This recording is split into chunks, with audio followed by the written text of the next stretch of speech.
দূর থেকে দেখে মনে হয় এটা একটি পরিত্যক্ত ভাঙা ঝুপড়ি ঘর। এখানে কোনো মানুষের বসবাস নেই। তবে অবিশ্বাস্য হলেও সত্য, কয়েকটি বাঁশের সাথে টুকরো টুকরো পলিথিনের কাগজ দিয়ে ঘেরা এই ভাঙা ঝুপড়ি ঘরে বাস করেন ৬০ ঊর্ধ্ব এক বৃদ্ধা নারী।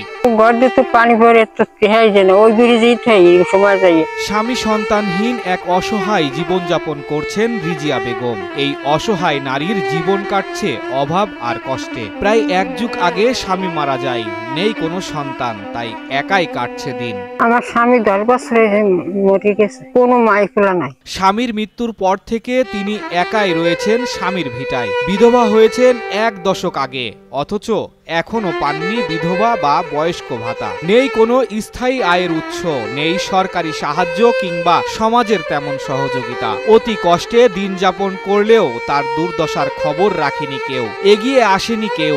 অন্তত থাকার ঘরটি বসবাসের উপযোগী হলে শান্তিতে ঘুম দিতে পারত খেয়ে না খেয়ে।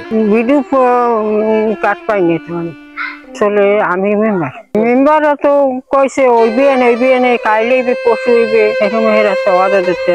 ঝালকাঠি জেলার রাজাপুর উপজেলার গালুয়া ইউনিয়নের পটুয়াখালী গ্রামের ৬০ ঊর্ধ্ব বৃদ্ধা নারী রিজিয়া বেগম। স্বামীর রেখে যাওয়া এক খণ্ড জমি, তার উপরেই দাঁড়িয়ে আছে এই জীর্ণ শীর্ণ ভাঙাচোরা ঘরটি। ভাঙা ঘরে যে কোনো সময় সাপ ব্যাঙ ঢুকে যায়। মানুষের সাহায্যে কোনো রকম চলছে তার জীবন।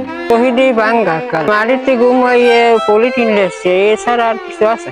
দেওয়াইতে বিক্রি গেছে, কাদা হয়ে গেছে, খাতা বালিশে শিখেছে ভিজ। এলাকাবাসী জানায় রিজিয়া বেগম দীর্ঘদিন ধরেই অসহায় জীবনযাপন করছেন। বর্ষা এলেই তার ঘরে পানি ঢুকে যায়, শীতকালে ঠান্ডায় তিনি কাঁপতে থাকেন, আর প্রচন্ড গরমে আশ্রয়হীনতার কষ্ট আরো বেড়ে যায়। এই যে ঘরের সাথে দাঁড়াই কথা বলতেছি, আমার চাচি, আমার এই চাচির কোনো ছেলে সন্তান নাই, খুবই গরিব মানুষ। আমার চাচা মারা গেছে 10 বছর হয়েছে। আমরা একটু সহযোগিতা করি, এই মারুফের যারা আছে এরা কিছু সাহায্য করে।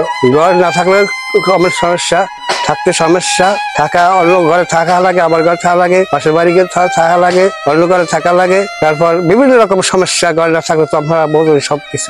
ঘর ভাঙাচোরা, অনেক সমস্যাই আছে। বৃষ্টি বাদল হইলে আমার আশেপাশে যাই থাকার মতন জায়গা নাই, ল্যাব খাতা নাই, ঘরে চাউল ডাল নাই। আমরা আশেপাশে সবাই সহযোগিতা করি, এই দিয়ে চলে কোনো রকমে।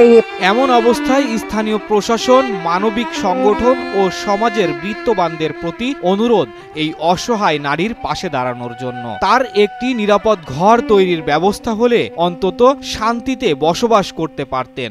সরকারি ও বেসরকারি সাহায্যের মাধ্যমে তার জীবন পরিবর্তন আনা সম্ভব। তাই সংশ্লিষ্ট কর্তৃপক্ষের দ্রুত হস্তক্ষেপ কামনা করছেন স্থানীয়রা, যাতে তিনি নিরাপদে মাথা গোজার ঠাঁই পান এবং একটু স্বস্তির নিঃশ্বাস ফেলতে পারেন। বিজেপি কার্ডের নিয়ম হলো 25 বছর থেকে 35 বছর, এর উপরে দেওয়ার কোনো বিধান নাই।